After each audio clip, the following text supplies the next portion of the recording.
And joining me right now and on video for the very first time is Mr. Marshall Masters. How are you, my friend?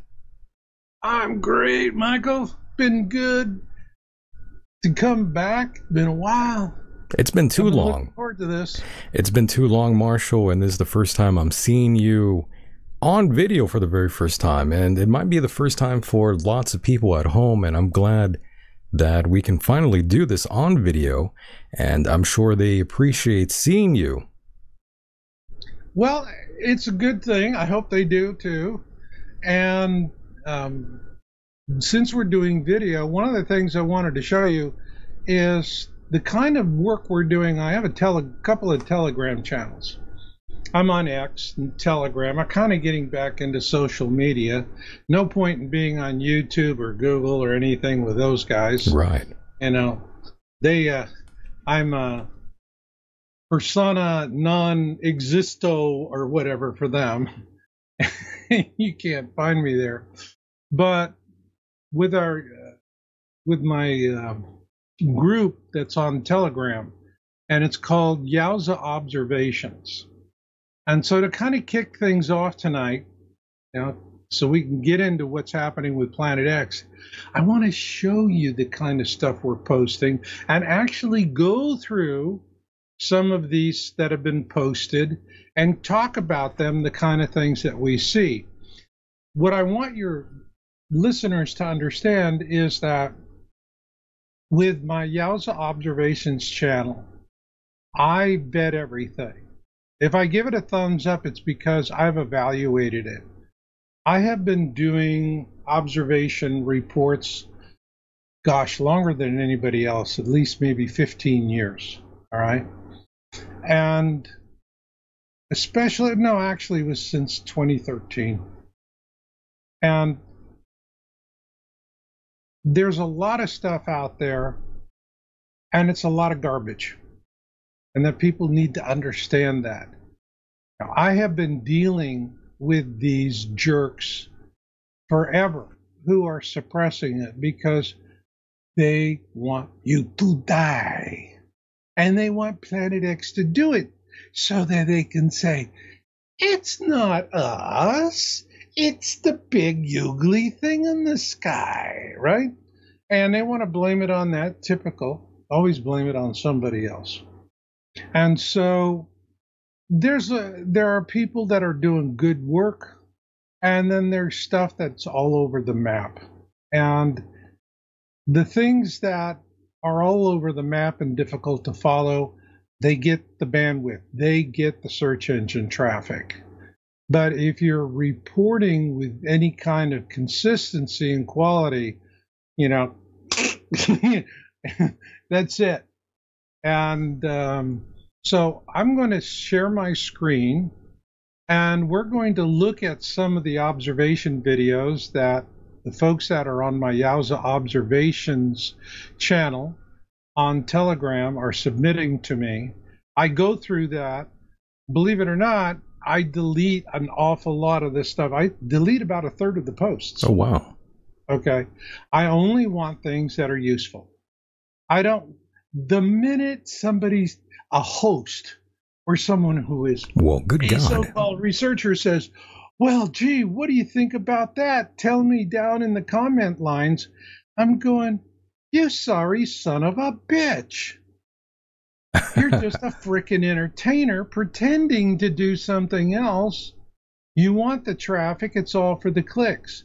Don't put something up unless you try to vet it and explain it and give people context. And that's what I'm doing. So what do you say I do a little screen share here, spin it up. Let's take a stroll down Planet X lane. Love that. And of course, for those who don't know, you actually yourself have observed the two suns in the sky. Yeah, well, you're going to see much more of that. Yeah. Suns. Love that. Yes. Okay. So now here's one that we had not too long ago. I'm doing the more recent ones. Now, this is, you see here, this was actually captured in Iran. Interestingly Very, enough, the very interesting. Iranians are all over this, and I Wow. have a few Iranians who are helping me with the channel and posting observations, and they're looking, they're digging. And this one I really liked. Now, here's a lot of what we see. You see these red circles here, all right? That is, one of these is the sun and the other is Nemesis. There's been a lot like these. We get a lot like these. Now, this one is, I must have watched this video a dozen times. This is like out of a sci-fi movie with the cloud cover and everything. But the reason why I'm so fascinated is that Nemesis and the sun are so close together. And this is because Nemesis is in its perihelion phase, and we'll talk about that later. So here's a really stellar shot. Oh, is that something? That's pretty good. Yeah, this is the good stuff here. Now, what's really good is, when you're looking at reflections in the water, that really helps out. But what I liked about this one, the Nemesis isn't bright enough to have reflection in the water, but the cloud cover is moving in front of it. It's impossible for that to happen with a lens flare because lens flares happen in front of the lens or in the lens.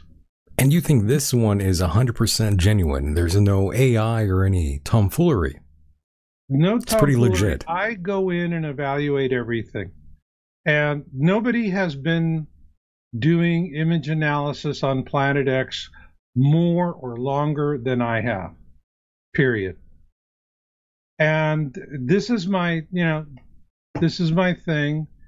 I really wasn't excited about doing it, but really? I had to do it because people were talking and asking questions.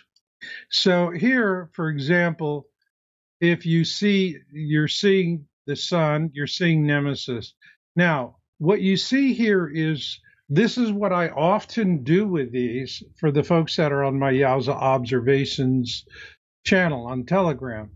This is a gamma test where I pull the gamma out. And what you can see is Nemesis is very strong, but not strong enough to cause a reflection in the water. Right. But nonetheless, it passes gamma. Now, here's another one that this was kind of difficult, but you can see off to the right-hand side. And I think this one is more,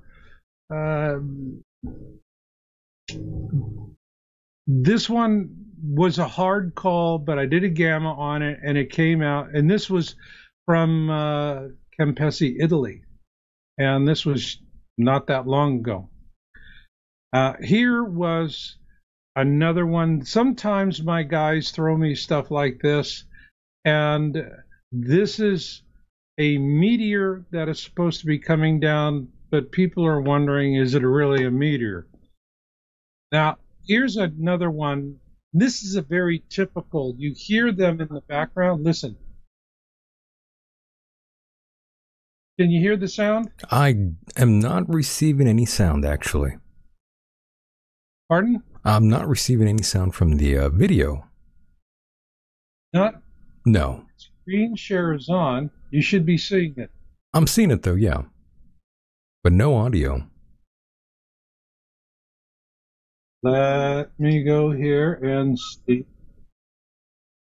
Were we supposed to be hearing audio? Well, a little bit of yelling or something?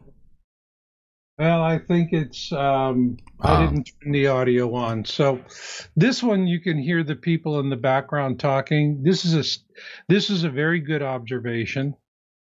Now, here's one that I really like. And right there is Nemesis. You see where I have the... Oh, I see that, yeah.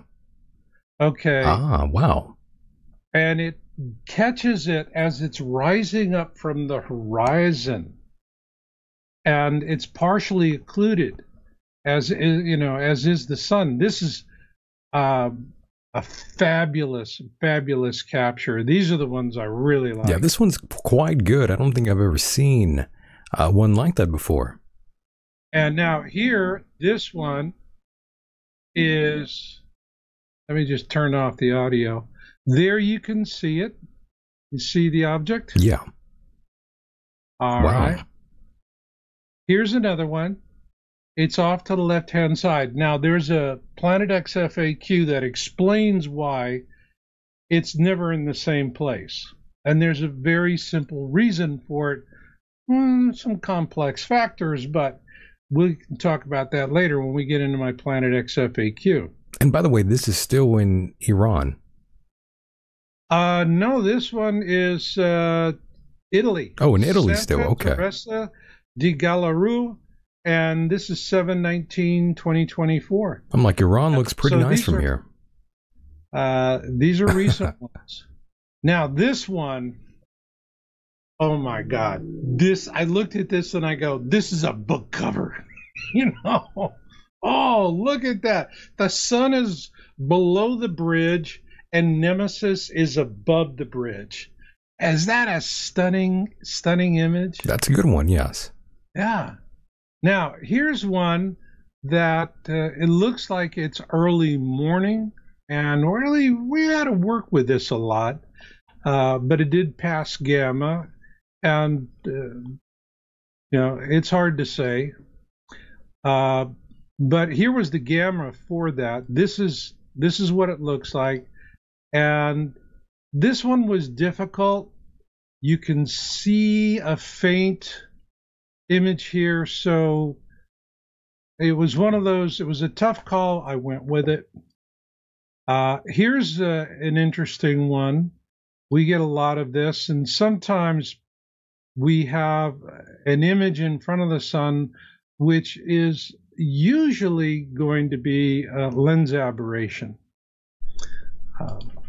Here it is again. This is in Brazil, and they're catching them together. Yeah, I was going to say, this is no lens flare effect. This is, yeah, we're past lens flares. It seems pretty in there, yeah. Yeah, this is in here. So now, here's the point. You're looking at these objects here, okay? And here's the two objects. What's this? It's the lamppost. Why does the lamppost pass gamma? Because it's creating light.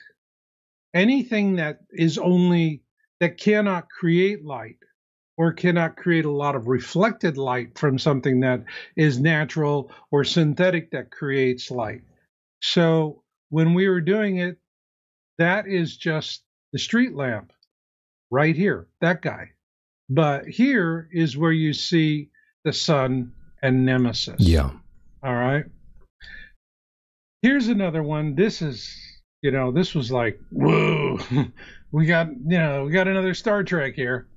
And here, this was a tough one, and I'm going to move it forward a little bit because this was something. Let's watch this. Sure. The observer, he either used some sort of filter, most likely sunglasses, and here you can see Nemesis right here very clearly, and you can see the sun. But without that, you can't see it. So he has to have something blocking. And I was surprised that he could actually get a filter shot like this, because I can definitely tell this is like maybe 10, 11 o'clock in the morning. This is pretty late in the morning time for an observation, yet he picked it up. And that's something that's really cool because people are becoming more savvy in their observations. Now, and it's not all of these, WTF videos like, oh, what the fuck is that? Blah, blah, blah. They're doing that. No, people are seeing it and they're trying to understand it. And that's amazing. I see a sea change in terms of how people are observing this. Now, here's one that is for me, it was stunning because you can see there's the sun and Nemesis is right up above and behind it right here. And this is a stunning photo. This is an easy one. This is a no-brainer. I mean, if you call this a lens flare, yeah, you got poo-poo caca for bricks. Okay? I agree. This is about as classic as you're going to get, my friend. Now, this one, I like these, you know, because I have good clear separation, a nice sky. The person is catching it. We're seeing foreground, background. He's doing different things, changing his zoom. People are doing that. I love it when they do that. Now, here's another one that this is kind of tricky. You can see it off to the left-hand side. And here's another one where we're still going through this phase and people are going, you know, is this moons or is it what? It's no, it's this is early morning and that's what they're catching. It depends on the time of day you're and where you're at. And it looks beautiful there, by the way. Yeah, yeah. And here we go. That one's That's a good shot. That's yeah, really stunning. There we go. They got it again. This is nice. Another book cover. Yeah, that one's great. I couldn't believe it. I thought this was a cloud reflection. All right, and we'll see a little later. I did a gamma on it. Here's another one. Now where you see Nemesis very close to the sun, almost like a zit. You know. That's right. Yeah. Right. And we'll want to talk about that more. There you go. You see it.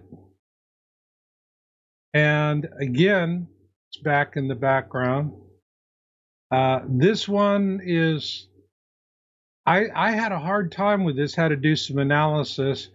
And we'll see these. Just remember that we covered these. But here is this one right here. All right. And over here, the folks on my channel were going, that's got to be Nemesis over there. And I went ahead and did a gamma on it. And I have the natural glare from the sun. And over here, though, what you can see, you see in the center of the sun where you have the white and then the different shades, the lighter pastel shades.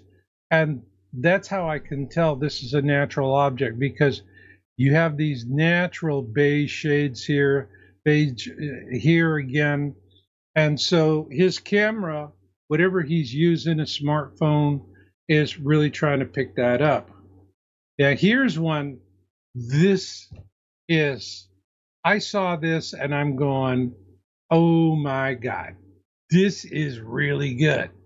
And I had people, it was a troll came up with, well, it doesn't pass the 2-finger test.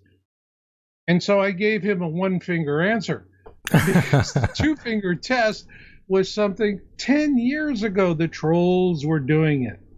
And you can see with Nemesis, you see how the tree branch goes through it? Yeah. But with the sun, it looks like it's the tree branch is cut out, right? It does. All right. The reason for that is light bends. And how do we know light bends? Because that's how they proved the theory of relativity by Einstein, was that they had light from an object that was bending around the gravity well of the sun as Einstein predicted, and then they knew it was correct. So light bends. And what happens is, with this much brightness, this much intensity, the light will literally blend and bend and enfold whatever that object is. But an object without enough light, as you see, that branch is definitely covering in front of it. This was for me, this was really cool. I like that one, yeah. Yeah. Very nice. Now, here we go. And this one it was another photo. Are we in the UK? To the side. And I was kind of like, I'm not sure. And this Manchester. was Manchester, Yeah, UK. I was right. And here is another one. This is also from the UK, and this was reported on Twitter. Is that, and look at it. It's so bright. Both objects have a reflection in the water. Let's go back here. You see this? I do. It's that dual reflection in the water. A lens flare doesn't make reflection in the water like the sun. Okay, so you got two suns making these amazing reflections.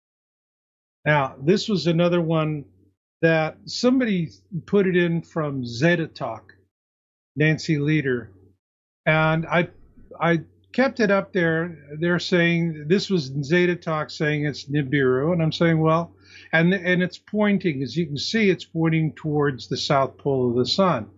Well, the reason why I put it up is that the north pole of Nemesis is always pointing at our sun, just like the planet Uranus. And so I thought that was valuable. And there they have a close-up of Nibiru. With Zeta Talk, sometimes they got some good stuff, other times not so much. Like, what planet does this come from? But you never know. Blind hog can find an acorn. That's right. Zeta Talk gets lucky. They've been doing it. Nancy been doing it since 1995. Woo! And here we go. This is another one where I did a gamma on a previous. Remember what I'm telling you is that look at the core. That's the hottest part right there. That's the hottest part of the object. All right. Yes, white hot. That's right. And now here's another one where when the guy, he sees it, and let's just watch this for a second. He sees it, and when he changes his zoom, it comes up full on. Yet, when you look at it initially, you don't see it. And this is the reason why I'm so excited about the observation videos people are doing, because they're just not going, oh, isn't that interesting, like taking pictures out of a tour bus window. Harry, look at that. They're making tacos and tamales. No, none of this crap. I mean, this right here is he had to zoom in and look at it. It's just stunning. So here's another one. See, yeah, they're moving around, wow. Zooming in, zooming out. He zooms out, zooms in, and look at that. Now, I want to go back. And here's an important thing to remember. With cameras, first off, the best smartphones for making these observations are iOS. Android, it's not so good. But Apple, they're much more sensitive across the light spectrum and really do some interesting things. Here's another one where the sun above, Nemesis below. Now, is that amazing? That's a good one. That's a keeper. Yeah, these are good shots, by the way. I love it. All right. And there we go. There's another one. Nemesis in the upper left-hand corner. And sometimes my guys will find something from 2023 that's really good, and they'll throw it in. It's like, I'm good. As long as it's 2023 or 2024. I don't want anything older than that. But here, look at it. As he zooms in, more distance separates. I mean, if you go back, let's go a little earlier. Look at the amount of separation between the sun and Nemesis. And then, as it zooms in, look at the separation increasing. This is the result of the zoom function in the lens. All right. And this is again. We want to watch this. This is cool. Watch. Uh-oh. Come on, Marshall. Now, watch how the clouds are moving in front of Nemesis. Can you see the clouds moving over it? Oh, yeah. Yeah. You know, and it saddens me that it's so difficult for people to get the good ones like this because there's so much crap out Oh, there's there. a lot of bad ones. Yeah, there's just so much, and they're there intentionally, you know. Yeah, this looks Now, pretty good, this though. one is this again. This was like this is the red Kachina theme, and it is that is just a stunning image. I mean, this is my gosh, you know, like you would expect to see this on a book cover. And here is, I did a gamma analysis on something else that panned out, and I was commenting. There you can see, you see it just up off the right-hand side? I do. Okay, now you see this one that's dancing?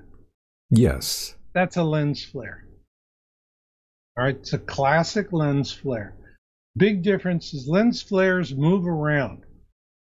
Unless you have your imaging device sitting on a tripod with a remote trigger, you're not going to have a lens flare that stands still.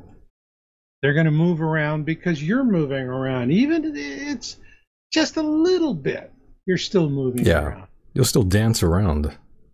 Now, here is, you see that. Let's go. This was the gamma test that I did on it. And as you can see, it is, you know, there's, first off, I always want to see clear separation. I want to see dead space between the objects, because otherwise it could just be some sort of cloud burst, reflection, something, you know, something I could explain away. So this held up. Now here's another one, and I love this. Look at this again.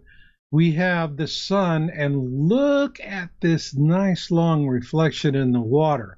Here is Nemesis, and Nemesis is partially occluded by the horizon. And pay close attention. Look at the reflection in the water. Smaller and shorter, but still nonetheless right there. I mean, this is a great shot. This is a great shot. And this was taken in Florida back a year ago. And that, you know, so that's the reason why I want 2023, 2024, because really these last 2 years is where I'm getting the good stuff. The really good stuff. Now, here's another one. And what do we have? Nemesis is so occluded by cloud cover, it's not bright enough to reflect in the water.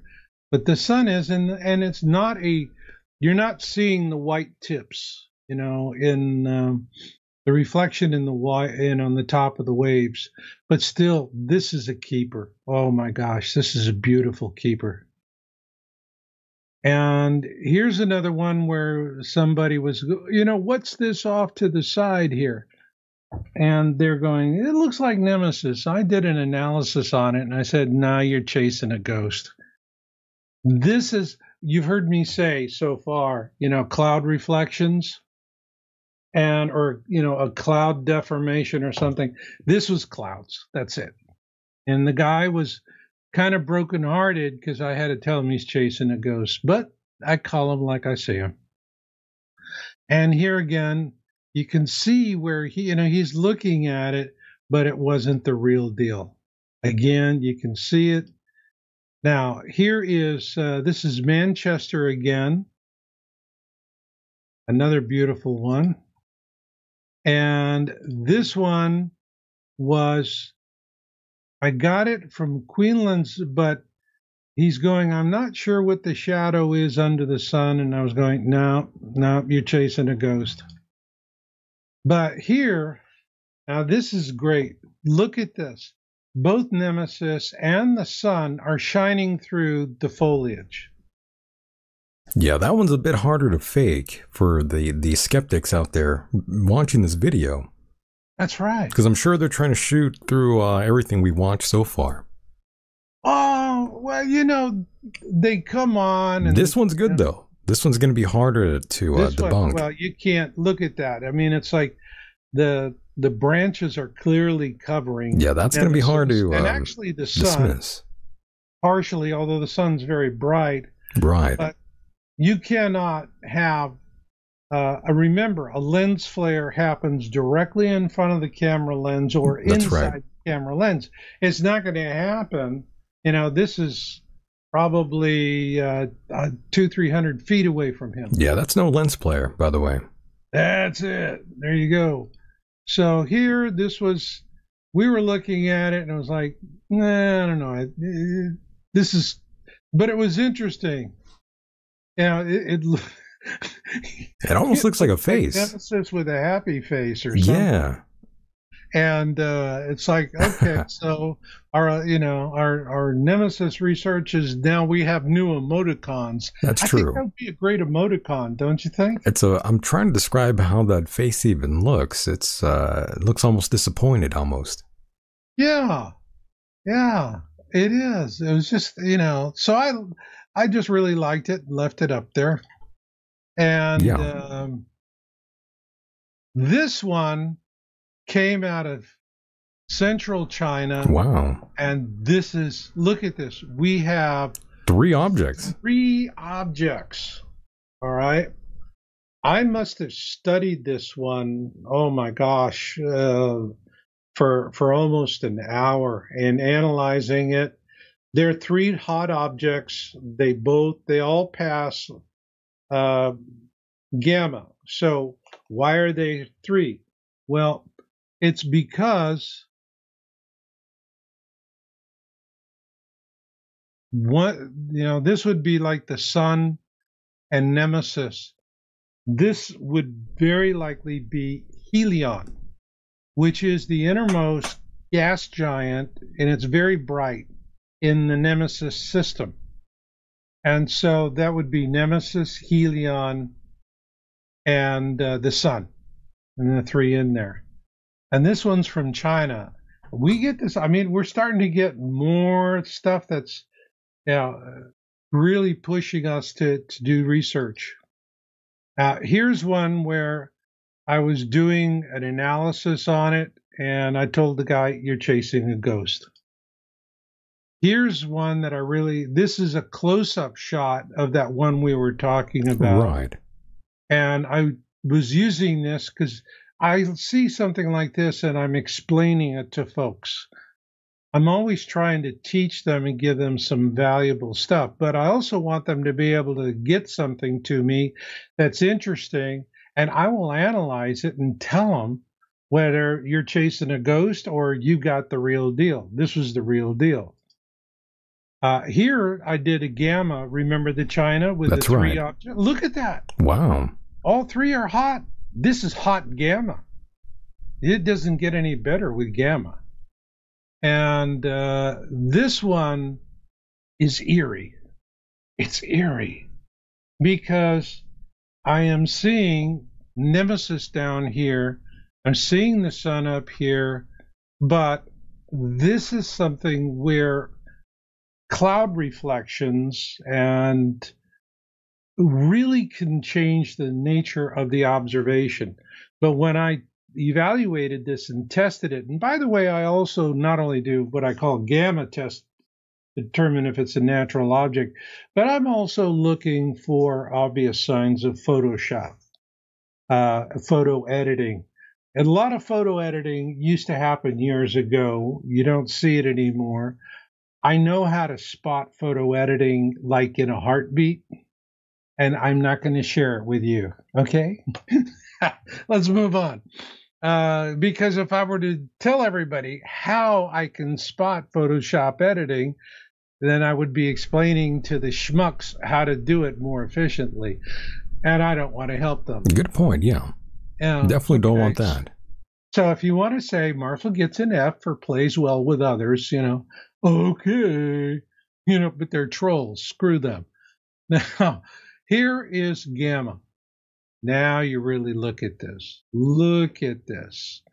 This is stunning. And I was really impressed with this.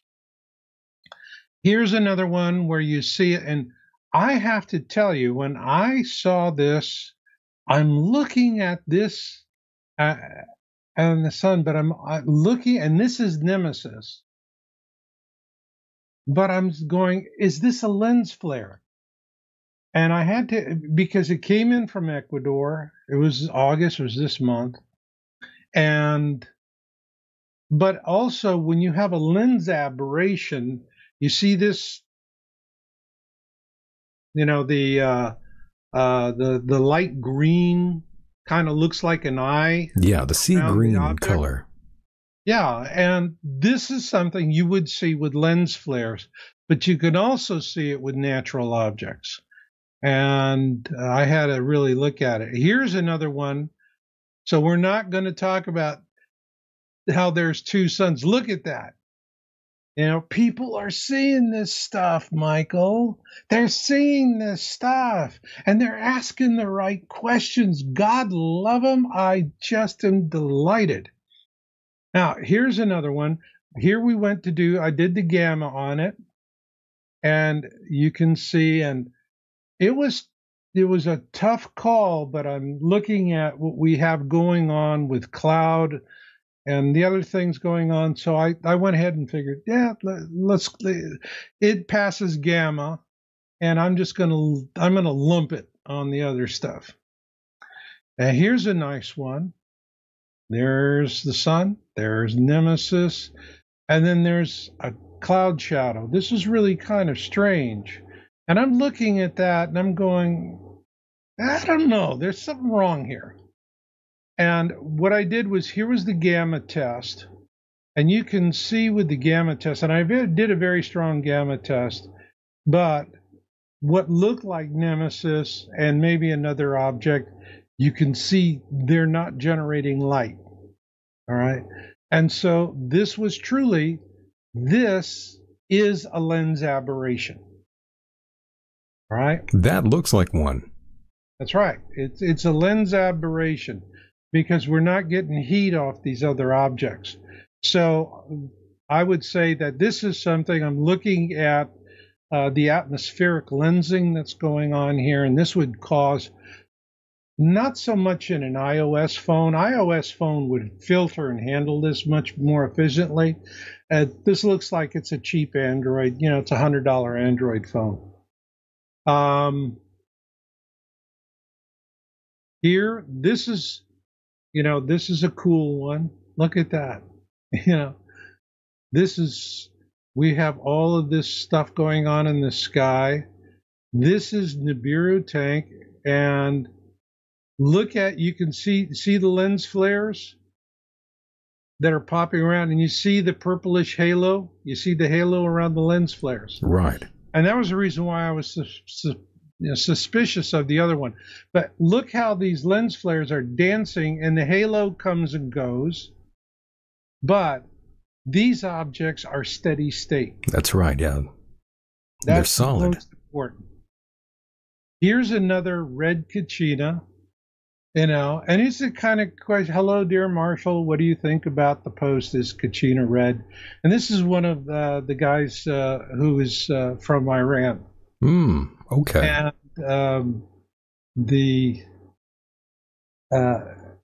and it's like, this could be an atmospheric thing, but also it's red Kachina, and I explain red Kachina on my site quite extensively. Actually, I have an FAQ on it. So here, look at this. Look at this. Is that stunning? That is so stunning. And you can see the difference in light, the clouds. That's right, yeah. The clouds are occluding, slightly over, and he's moving. There's a huge amount of movement. There's movement from the observer, but movement also with the clouds, a runner, and it's absolutely rock steady. I mean, if you want a take it to the bank, this is the big bad Ugly rock in the sky. You got it. This has got it all. And here's another one just like it. Beautiful. They're catching it off. And here is, now this is something I actually used this in one of my Planet X FAQ videos because I thought it was so good. Look at, here's Nemesis, here's the sun. Below that, there's Nemesis right there. All right. And what you are seeing here is a time lapse.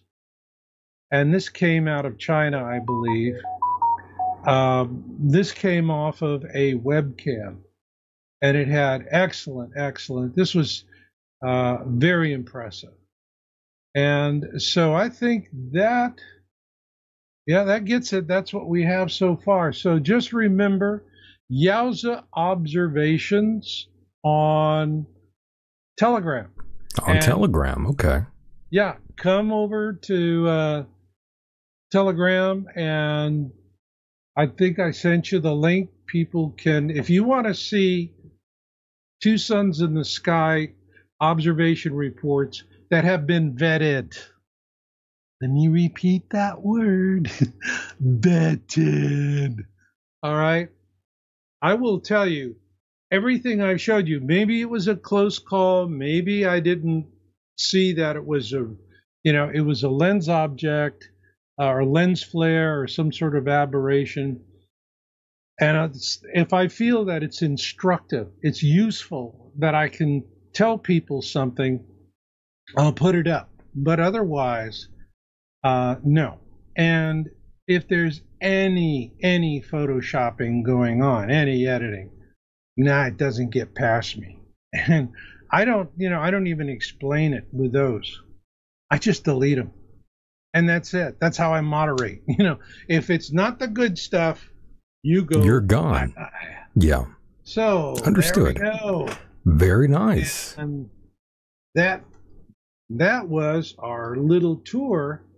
And you're seeing what we're doing.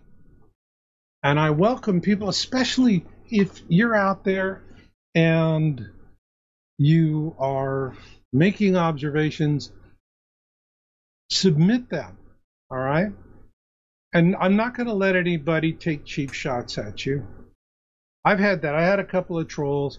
I don't usually ban them. I just humiliate them, and then they just go away. And because if you ban them, they'll come in with another, they'll come in with another identity. But if they know they can't get past first base with me, they just say, move on, go find some other sucker. But come on and take a look. Now, the other thing I want to talk about is and actually, if you want, I can just share. Yeah, you can share the screen. Go ahead. And here we go. Share screen. And I'll start sharing screen. Now, if you come to my site, YOWUSA, and you look up here for Planet X FAQ. All right. And this is a list of, these are 10 videos that I did, and I put them up. They're about 8 to 10 minutes each. I kept them convenient viewing length. So the common questions, people ask me, what is Planet X? For folks that have been studying it for a long time, you don't think of asking that question, but it's a big one for newbies. Yes, it's a new one since these TikTok videos have taken off. A lot of newer people just coming into realization that there's another object in the sky. That's right. That could potentially wipe us out. And here is the one that is, of all of them, there's about 4 of the 6 that are really popular. This Planet X FAQ number 5, what is the pole shift? And you come in, and there you are. The commonly discussed, the crustal shift. Going in, and I'm telling you, we're going to get into Destroyer as it appeared, and it is in turn surrounded by the upper men. Now, what I will tell you is that where did I get a lot of the graphics for this series of 10 videos is over the last couple of years, I have been doing special paid conferences. And these are for paying audiences, and it usually costs them, at least about $50 or $60 to attend. And these are the ones I had literally just a couple of hundred slides I had presented for these things, and I use them for this series. But here's one I want everybody to. This is Planet X FAQ number 9, where to see Planet X. All right. And this is the one I'd like you to, now that you've seen our Telegram channel, is that you want to get in there. Like, for example, remember I showed you that time lapse from China? That's right, yes. There it is. I used it. And here I break it out. Here's my analysis, all right? And it's like, hold on a second. It's a BOGO deal. Buy one, get one free. You get one and another for free, right? Nice, so yes. We found 2 objects. So again, remember, this is the second time out of China I'm getting these triple observations. This is actually right here. This image for me is the money shot. And it really is the money shot. This is the one I've been waiting for all my life. And it came on July 4th, 2020. It was released by White Hats. What it is this right here is Nemesis. And it is in the process of, it's Nemesis, and it is in the process of crossing the ecliptic. And these are the planets, moons, satellites around it. And this was released to the public covertly by the White Hats when Trump was giving his July 4th speech. But here, and we talked before about, remember I said with the Chinese, it looks like the 3 objects. You have Nemesis, the Sun, and Helion. And so here are the 3 planets, and these are the ones identified in my book, Surviving the Planet X Tribulation, which came out 10 years ago. And by the way, everything in that is right on the money to this day. It is consistent. The data is corroborating what we put up 10 years ago. So here's Nemesis. Helion is a gas giant. It's very bright. In the Nemesis mini constellation, it would probably look like a second sun. Now, then there's Arbota. Arbota is an inhabited rocky planet, larger than Earth. And then there's Nibiru, which again is larger than Earth. And this is when I was actually looking for the very first time. I saw Nibiru, which I call Blue Bonnet, and I observed it for the very first time on December 26, 2012. And that's it right there. And we tracked that, and we got a huge amount. I had a team of people working on it with me, and every day we would watch it come up. Here's a volcano. This is 11,000 feet facing to the west. And Nemesis, or Blue Bonnet, as I used to call it, would come up, materialize, stay there for 10 to 15 minutes at most, and then it would fade away. All right? Because we were catching it. It was coming up and dropping down, coming up and dropping down. And that's the reason why. It came just to the top of its arc. And so if you are going to watch, you want to see these objects. And why is it it's always changing position? We have 2 or we have 3 or whatever. This is the FAQ you want to look at. These are all the slides. This is really going to help you, give you the good stuff. All right. And that, I think, pretty much gets it. So I'm going to go ahead and stop the share. And here we go. And there you are. Now you're back. And people are not allowed to. How many people do you think have seen this many quality images? Probably not too many, to be honest with you. I think a lot of people do see these images at times, but when they do, it's probably doctored already or photoshopped, or it's brushed up in a certain degree. So there's not too many photographs out there that I would have to consider legitimate. And the ones you showed me seem to be pretty legit to me, Marshall. Yeah. And the one thing I invite people to do, get on the Telegram channel. Doesn't cost you anything. And vet it. You can download the video. You can take it apart with an image editor. You can do what I do. And I invite you to do it. I want people to do it.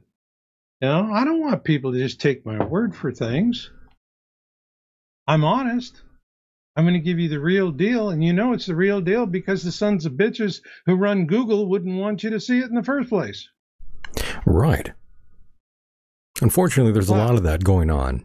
Lots of censorship. It's been terrible. And, you know, I did have a question for you, Marshall, in regards to the 2 objects. You know, there's been a bit of a myth propagated by NASA and most of the scientific community that only if an object hits us directly, it could inflict damage on Earth. But that's not necessarily true, is it? No. No. You can have, actually, my very first article, when I was doing, my very first article was, could Planet X have killed the dinosaurs? I put it up like January of 2002. The man who helped me was an astronomer from the Smithsonian. And we actually worked on this together. And we were saying, it went back to the Dewey-McLean Chicxulub impact theory, that's what took out the dinosaurs. But there's the Decon trap theory. And on the opposite side of the planet, there were the Deccan traps in India, which are massive, and they're miles thick. Yeah. Huge magma flows. That would have been destructive, equally destructive as well. So, what we were trying to do, this astronomer and I, is say, what could possibly result in this? All right. Well, first, as it could have been from the impact, where the impact Chicxulub, it's down in the Yucatan Peninsula, and it hit, and it was a big one. A big one. Oh yeah. Well, the energy of that impact transits through the core of the Earth and came out on the other side. And that's very well what could have caused the Deccan Traps eruption, which also could explain the extinction of the dinosaurs. I believe it was a combination of both. It could be both, yeah. That's more probable. And here was another thing. I would say, well, fine. What if it didn't impact? Could it trigger a Deccan Traps? And he said, this is how it could have gone. The object, the impactor, was in a very, very tight orbit around Earth. And on its first pass, it grazed the atmosphere, came through the atmosphere. That would send a massive shock wave, cause deformation of the crust wherever it was. So it could have come, it could have caused this massive shock wave and deformation, triggering the Deccan traps eruptions in India. And then it came back, and because of the Kozai mechanism, an object is, when you have a smaller object in a highly irregular orbit, unstable orbit around a larger object, it's going to do one of two things eventually. It's either going to circle the drain and smack into the larger object, or it's just going to go flying out into space. That's it. It's going to head out in deep space, never be seen again. It's a one-trick pony. And so what he was figuring is that it could have come in, it could have skimmed through the upper atmosphere, created a massive shock wave, triggering the Deccan traps eruption, and then on its next pass, it impacted in Chicxulub. So there you go, a 2-for-1. It could have happened that way. That's right. And Marshall, human origins always popular on this program. Do you think ancient man is much older than what's known by today's modern scientists? I think we've been around a lot longer. I think we have come and gone. Yeah, that's what I think too. I mean, it's recorded throughout all through cultures that there's been this reset period. Yeah, we're coming into disclosure, the revelation. This is the battle of good versus evil, and we are going to learn things that are going to be shocking. People have to accept right now, you are going to learn that we have enemies we never even knew existed. And we have friends we never knew existed as well. All right? And consequently, many of the things that the ologies and the isms and the things that our way of believing that shapes our world are going to prove to be false. There's been a lot of manipulation. And this is going to be difficult for folks. And if you are in awareness, you will transit into it and accept it and deal with it. The ones that are going to have a hard time are the normies. That's right. The people that just, it's really unfortunate. They're at a terrible disadvantage. I mean, we have a pole shift that's coming, oh my God. We really didn't even get into that one. Yeah, it's happening. And, you want to see my pole shift FAQ. That'll really, people love that. The ones that have been following me, they love it because I connected all the dots for them. When this is happening, you have to understand awareness is so essential to your ability to survive. All right? Now, to compare someone who's been in awareness, such as yourself and your audience, you have a fantastic audience. Yeah, they're great, and they love you, Marshall. And, one other thing I was going to just quickly throw at you, and I think I have the answer. Well, in my mind, I think I know what you're going to answer with, but do you believe Noah's flood was caused by some sort of celestial event, a pole shift of sorts? Absolutely. It was a pole shift. And I have two accounts of Noah's flood, the one from the, from the 5 books of Moses, but also the Colburn Bible. Now, the Colburn Bible, as we know it today, was it's in 2 parts. You can learn more about it at colburn.com, KOLBRIN.com. I have a series of articles there. It's be helpful for you. But the Colburn Bible is in 2 parts: the Egyptian text of the Bronze Book, and the Celtic text of the Coal Book. Now, the Egyptian texts were penned in about the same time as the Tanakh, the Torah, the 5 books of Moses. The second half of it was about the same time as when the New Testament was being penned. So they follow very much. And the thing about the Colburn Bible is it's not inspired of God. All right? as the Bible is. The Bible is inspired. The Colburn is just a terrific wisdom text. And the story of it was the last flyby was Exodus. That was the last time Planet X came around. All right?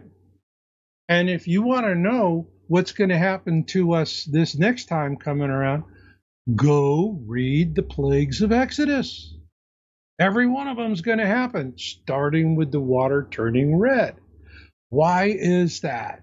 Because we have Schrebersite, iron oxide, and all kinds of ugly stuff in this Nemesis cloud that is surrounding Nemesis. And when we get into it, it's this iron oxide dust is going to fall, and that is what is turning the water blood red. And what's easy to understand with this, go to a brickyard and ask them, hey, how do you make those beautiful cosmetic red bricks or fire bricks? And what they'll say is it's the same material. All we do is throw iron oxide into it because the iron oxide is what turns it red. But everything else in the plagues of Exodus, and it follows in pretty good order if you reorder it. It's in a narrative, okay? It's allegory. And the thing about it is when people say, well, are you trying to prove that there's flaws in the Bible and all that? No, it's a source. All right? It's not important that the events are in the same sequence as we could sequence them today using science. All right? For example, the first thing is the water turns red. Well, after the water turns red, it turns green from the algae blooms. And the problem with algae blooms is they produce a microcystin toxin that is so powerful it can kill livestock and humans.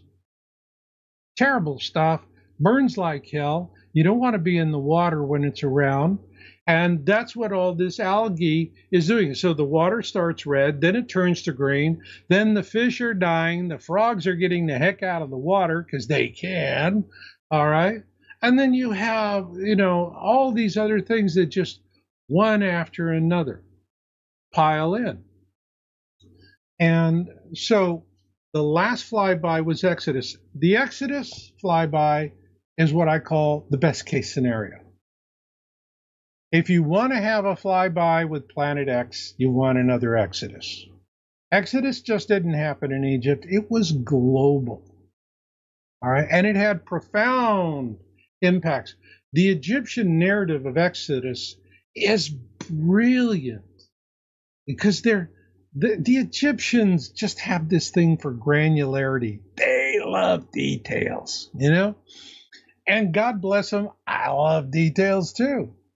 And so they were explaining what happened during Exodus, what happened at the Red Sea. Now, it wasn't it wasn't reeds and this and that and whatever, all these science theories that they're fumbling and stumbling to explain it. It happened the way the Bible said it did, right?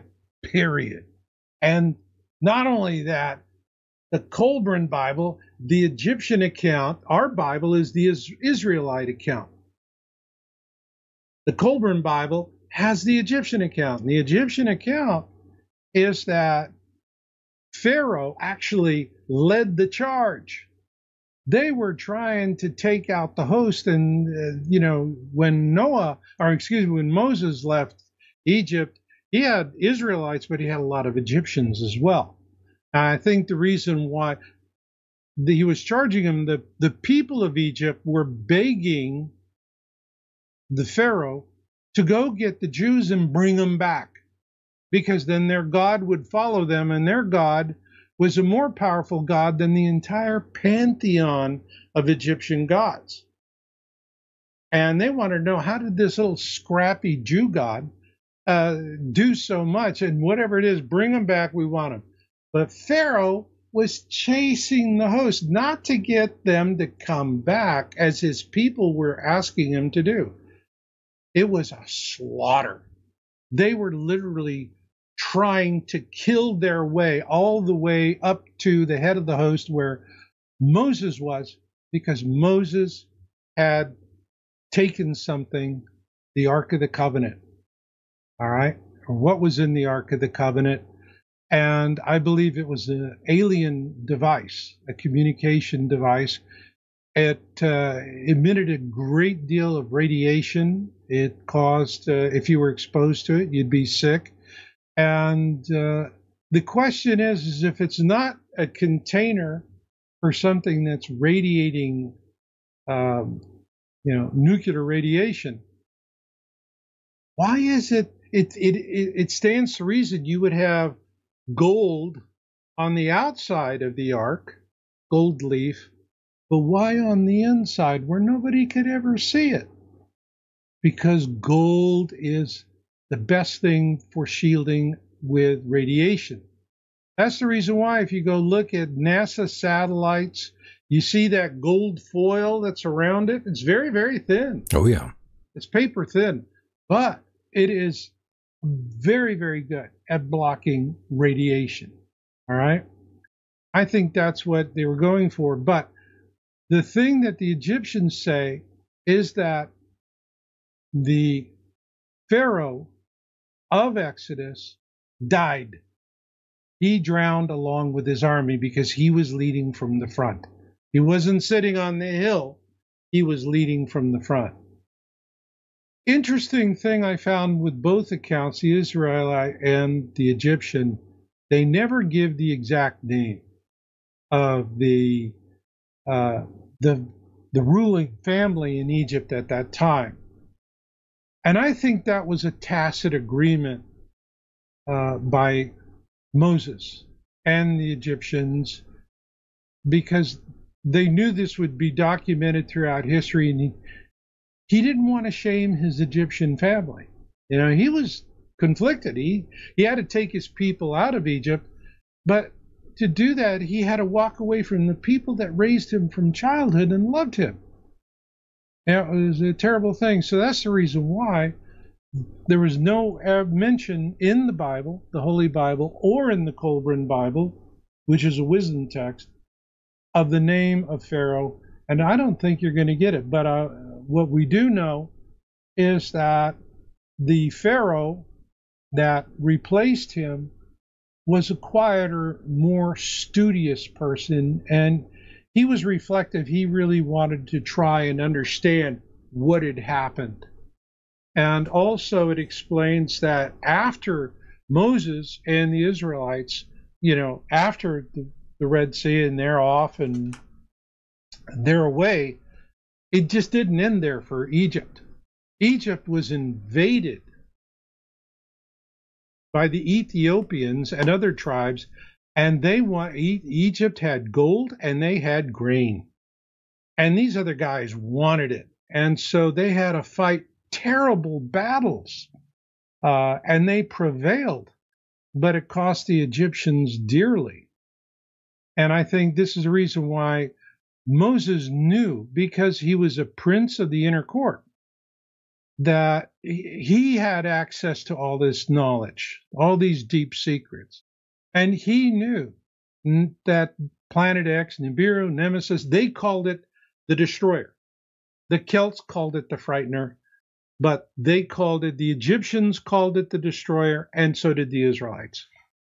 And he knew it was going to come around, and that the flyby would be something that could actually disrupt the ability of the Egyptian royalty to control the country and to defend their borders. And in that kind of chaos, he would have an opportunity to get his people out. All right. Otherwise, as a prince of the inner court, he knew there would be no point in trying. And I think that's the reason why Moses waited for as long as he did to bring, to go into Egypt and bring his people out. Right. He understood the timing.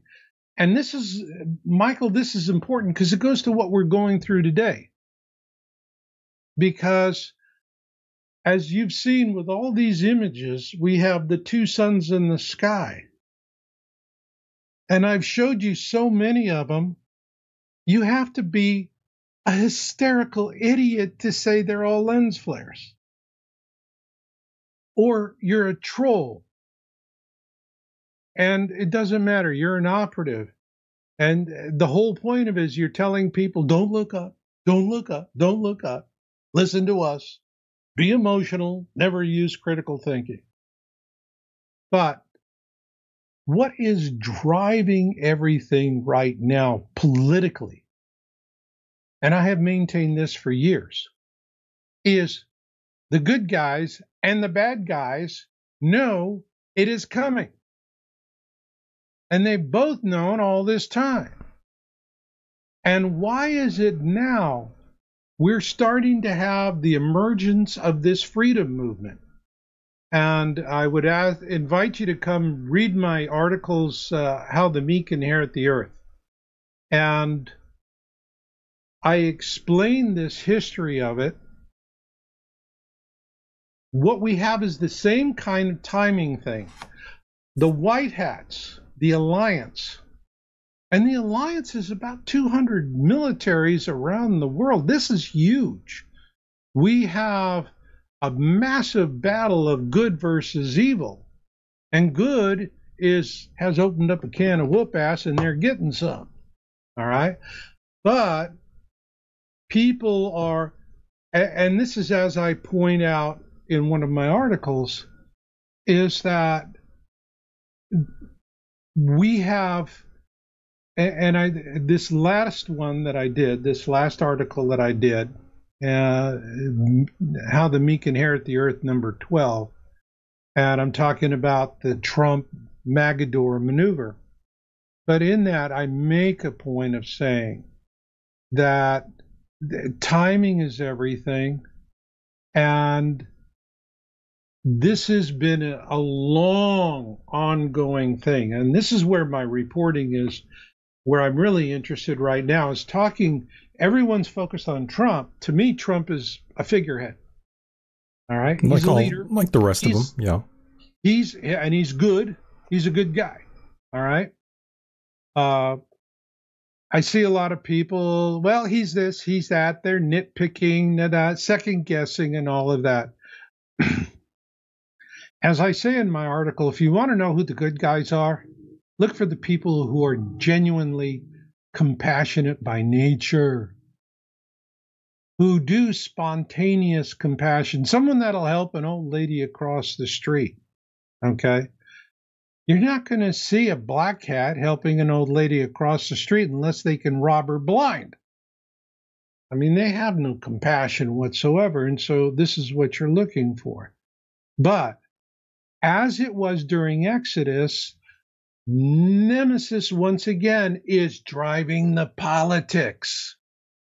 That is the driver. That is what, because the black hats, the globalistas, as 107 calls them, I like that term, it's good, the globalistas, they know Nemesis caused Exodus. They know Nemesis caused Noah's flood, the deluge, all right? I mean, for God's sakes, the deluge story, there's some people estimate there's as many as 200 accounts of the deluge in the folklore, the literature, and the spoken history of cultures around the world. So it's just not one version. There's many, many versions of it, and there's a good deal of consistency. The version that is in the Colburn Bible it builds on what is in the Holy Bible. The Holy Bible is really, it doesn't go into the heavy levels of granular detail that the Egyptians do. Because the Egyptians, when they were writing this, they were trying to figure out how they got their butts whooped by a Jewish God. It was like their 9/11 report. Right. Seriously. So they know it's coming. And the interesting thing about Noah's flood is that people talk about the fountains of the deep. All right. Well, absolutely. Fountains of the deep would have occurred because we have vast underground aquifers and seas of water, huge amounts of water underground. And if you have the shell, the crust of the earth, as I point out in one of my other articles, it's expanding right now because there's what I call core lock. Nemesis has locked on to the core of the planet. And you want to FAQ number 5, I show you exactly how it works. So you want to watch all the FAQs. And if you have a friend that's getting turned on to this and they're starting to ask questions, I did it for those of you who are in awareness, and you're going to have to deal with newbies that are going, well, what the hell's this bullshit you've been talking about? You know, oh boy, who needs that, right? And you just say, well, go look at yowusa.com and click on Planet X FAQ, watch all 10. It'll bring you up to speed. You'll know what's important. That's right. Absolutely. And that's what I put it there for. And when you get to number 5, the first 4 are really for newbies. I go the basic, what's Planet X, what's Planet 9. Planet 9 is poo-poo caca. But then I go into number 3 and number 4. And this is ground floor for newbies coming in. Number 5 through 10 is where I really start talking to people who have been following this for some time. Yes. And you want to do that. But the thing about the Noah's flood, or the Great Deluge, and in the Egyptian account from the Colburn, it is the story of Sesuda and Hanok. And it has a massive amount of detail. And it parallels very much what is in the Bible. And it's important for people to understand, in those days, there was no copyright law. All right. You didn't have, fact checkers. We had, I could only imagine. Fact checkers, right? And the thing is, the Egyptians gave great detail, and the ark was built on the side of a mountain. And Sesuda was the king. Sesuda was approached, and typical of Bible stories is you have angels, guardian angels or whatever, come down and they tell someone who can do something, and they say, this is what's going to happen. Right. And so King Sesuda had these angels, if you want, or extraterrestrials, who came to him and said, this is going to happen. You need to do something. Sesuda took it to heart. He was a very wise king, very prosperous too.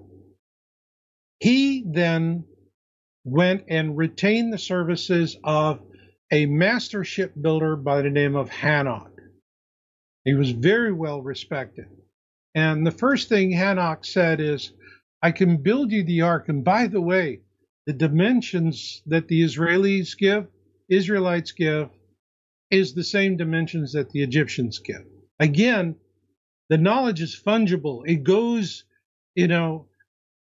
different societies are taking these things and recompiling and adding, context that is of cultural perspective for them, but they're sharing this information. And this was all throughout that time. You'd have caravans were huge ways to take knowledge, because these caravans would go from one place to another, travel great distances, and when they arrived wherever they're going to go, people want, hey, what did you learn? What do you know? What's coming on? All right. And that's how they pulled this thing together.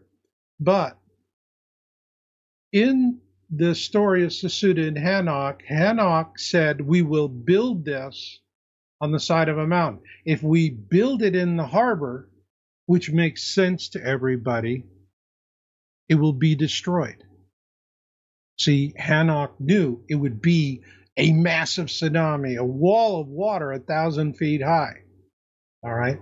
That's only going to happen when you have a pole shift with a crustal displacement, and the skin of the planet is moving around. That's right. So that's what's going to generate that. Now, Hanok built the ark on the side, and also in a narrow valley, so the water would be channeled. All right. And he picked a place where the waters would not slam into the side of the ark, which would then just roll it over and bust it up into toothpicks, but that the force of the wave was so spent that it would ebb at about the place where the ark is, so that the water would pass under the keel, lifting the ark off its chocks and pulling it out to sea. And that's how it happened, according to the Egyptians. Makes perfect sense.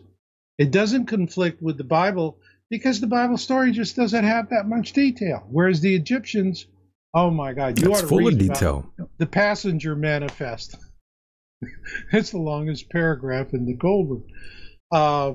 The makers of bricks, the makers of this, the makers of that, the makers of the other thing. So there's a tremendous amount of history. And the thing is that Noah's flood, as I point out in my FAQ series, was a worst case scenario, whereas Exodus is a best case scenario. What we're going to have is a bit of both.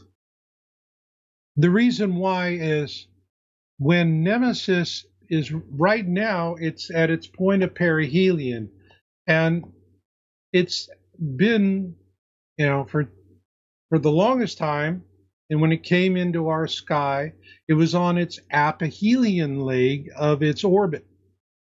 Well, when it reaches perihelion, and this is what we're tracking right now in my signs series, that is when it is closest to the sun, and after that point of perihelion, it then goes into what it's called its aphelion leg. Perihelion gets you as close to the sun as possible. Aphelion is as far away from the sun as possible. Once it's in aphelion and it's headed south, it's going to cross the ecliptic, the plane of our system, and once it's just below that, and this will happen in about 2030, that's when we're going to have our pole shift. We're going to have tremendous amount of anomalous weather. We're already having that right now. The planet is being perturbed by Nemesis. I point this out when you go through my FAQs. Right. I explain this. And of course, don't wait for NASA to confirm these sort of things, because they're going to go silent. They're not going to disclose anything. I think I would have to. Just going to wait for everybody to die. Pretty much. NASA never a straight answer.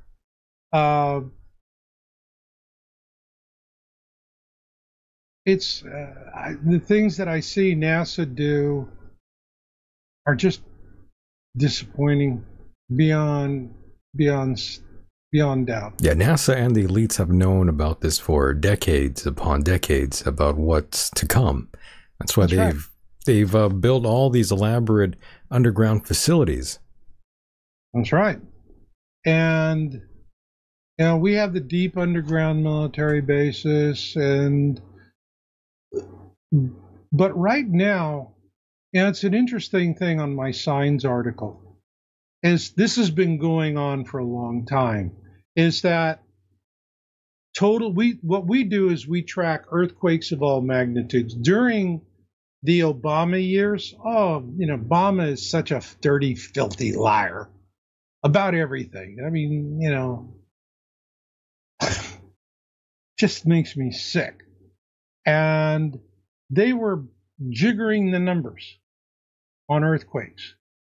So remember, it would come out and it would say, an earthquake struck, it's a 7.1. And the next day, USGS would say, no, it was a 6.8. And then we'd have a 6.2, and the next day it's a 5 point something. And they were always jiggering downwards. I think in all the years I was tracking it, once or twice they jiggered upwards. By the way, there was an earthquake in California just the other day, I believe. It was a 5.2, they say. Yeah. Quote unquote, 5.2. Yeah. The one I'm waiting for, there's an article on my site, and I think which one is, it's a catastrophic submarine volcano event is building in the Philippine Sea. All right. And the reason why it's specific to the Philippine Sea is that is where the crust of the earth is thinnest. It's thicker everywhere else, but it's as little as 5 miles, maybe 10 kilometers, who knows? But it's barely, and we're talking about the trench, Marianas, all right? And what's going on right now is Nemesis is interacting with the core of the planet, and this has caused a lot of problems. Now they're using what are the deep state schmuckerinos, the globalistas. I like that. I like globalistas. That's really cool. That's just like watching an Ed Casey movie or something. But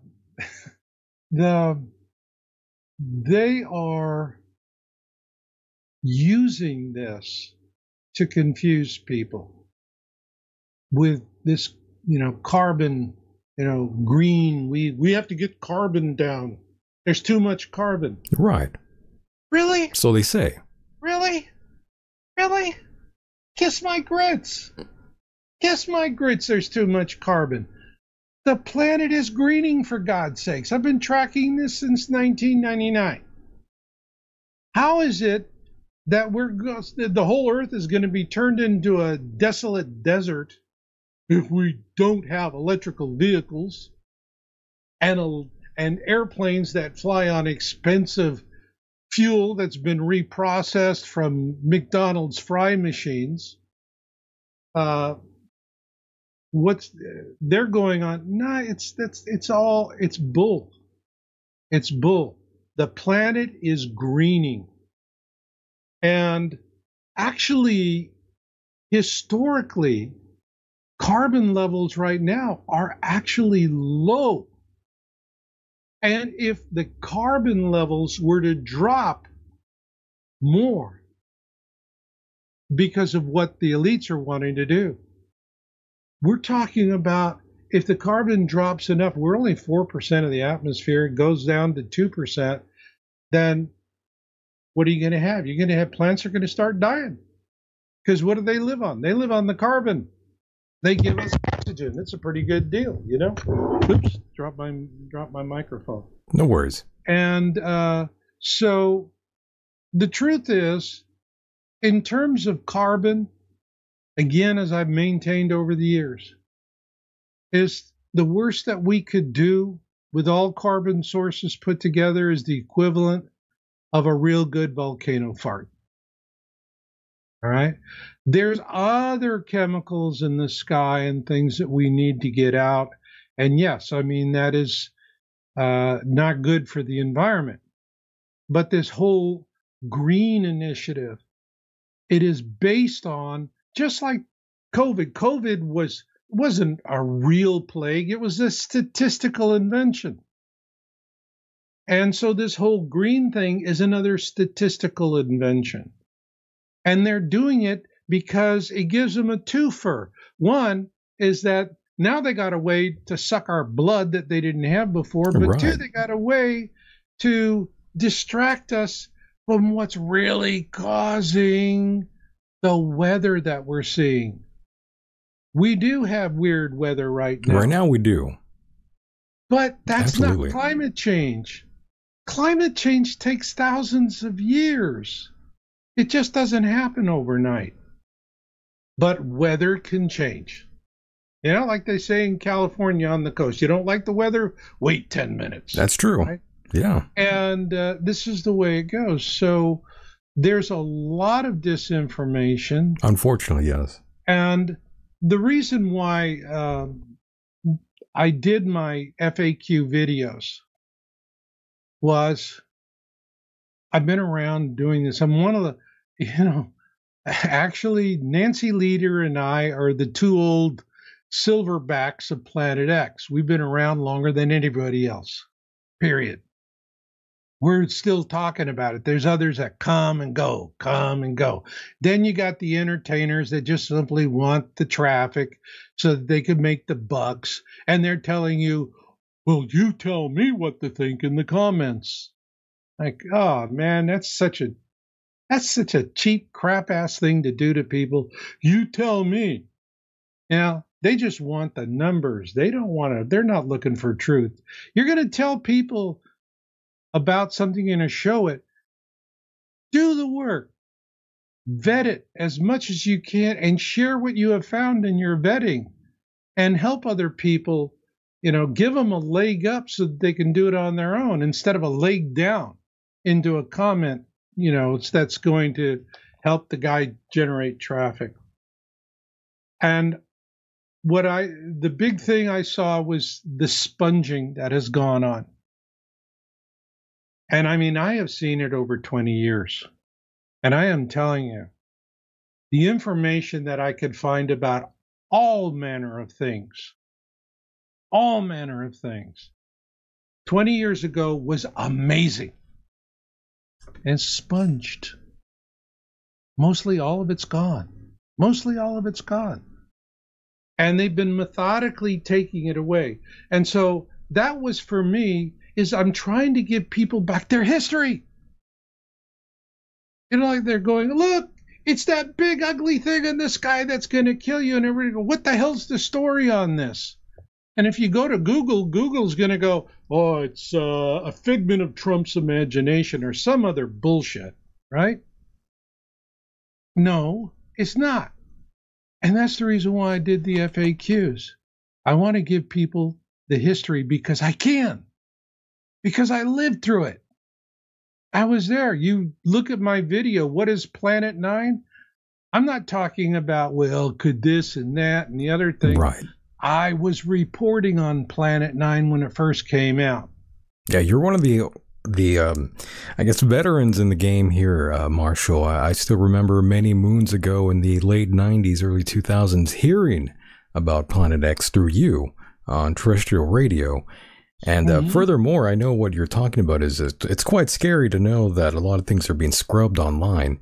We've been seeing lots of websites just getting completely removed, a lot of information, lots of text documents, a lot of articles just sort of evaporating. And that always makes me worried about how history will sort of tell the stories of what's gone on, how history will remember these times. And that's the frightening part, Marshall, because governments, I mean, they don't really have a good track record, as you know, Marshall.